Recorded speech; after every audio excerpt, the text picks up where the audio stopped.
Hi, welcome to Philanthropy Porch Ponderings. I'm Lisa Shimola, not coming to you from my porch this week. I am back in my dining room for a few reasons. One, it is a little windy and chilly here in New Orleans. Not too bad.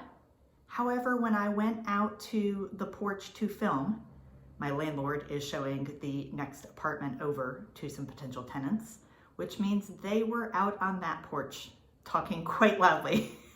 So here we are. I just wanted to go ahead and get this message out to you and had no idea how long they were going to be sitting out there. So like everything else in the last year, we adapt and change, right? We'll be back on the porch one of these weeks. Weather is looking a little iffy for the next couple of weeks, so we may be here in the dining room a few times. It's all good. Today, we are going to continue the theme of storytelling. The last episode, we talked about knowing your why and your story of how you entered into the nonprofit philanthropy sphere, as well as what is the reason you are part of your organization. Today, we are going to talk about telling the story of your organization. Before we get started, a few quick reminders. Please like, subscribe, and share this channel. There is a bell icon just down below. If you click that, you will receive a notification every time we upload a new episode. Let's begin talking about the story of your organization, your organization's why. A little bit of homework again this week. I hope you did your homework from the last episode.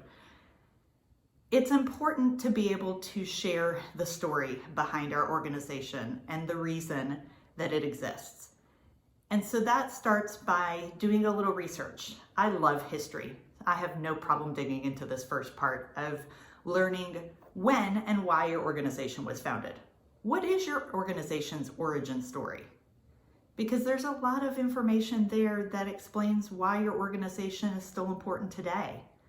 Knowing something about the founders and why they saw the need or a problem in the community to solve, and who they are and what the motivation was. As much as you can learn, usually an About Us section on your organization's website is a great resource. If your organization has some sort of historical archive, that's a great place too. Even your local library may have some resources and information. Just almost like how sometimes we Google ourselves to see what information is out there about us. Try Googling your organization and see what comes up. I think you'll be interested to find out.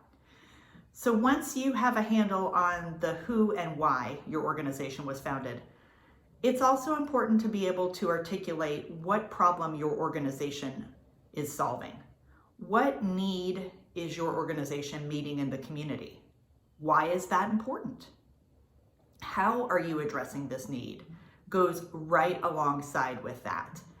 And so here is where a good relationship with the program staff in your organization is critical, because they can share the facts and figures of who is being served in your community, how you're reaching out to them, what is being done, what has changed since the organization's founding, and maybe what needs to change to continue to move your organization forward. Because especially if your organization has existed for a long time, that initial need is going to change and shift with the times. So having some background about your organization and the purpose and the space that it fills in your community, knowing that background is critical, and being able to tell that through the stories of people as much as you can. Like we said, not just the founders of your organization, but maybe also important leaders in your organization over the history, as well as being able to share some of the stories of how your organization has made an impact in your clients' lives. How have they benefited from the good work that you are doing, from the space that you are taking up in the community? Because what you're going to do at the very end of this is you want to be able to articulate ways that your potential donors and volunteers can help. Really bringing that emotion into it and making it personal and showing them that they can be a part of your organization's story is critical. And so I encourage you to definitely spend some time thinking about these different aspects. So just to quickly recap, having a handle on the origin of your organization, the when and the why it was founded, What problem is your organization solving? What was it founded to solve? Is it still solving that same problem today?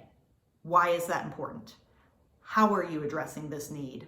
Not just facts and figures, but also the stories of impact. How might that need to change, or has it changed over the years? And how can others help partner with your organization to accomplish your worthy mission? With that, I want to thank you again for tuning in. We will have one last episode coming up on telling the story of your donors. Until then, don't forget to like, subscribe, and share the channel. And I hope that you have a great rest of the week.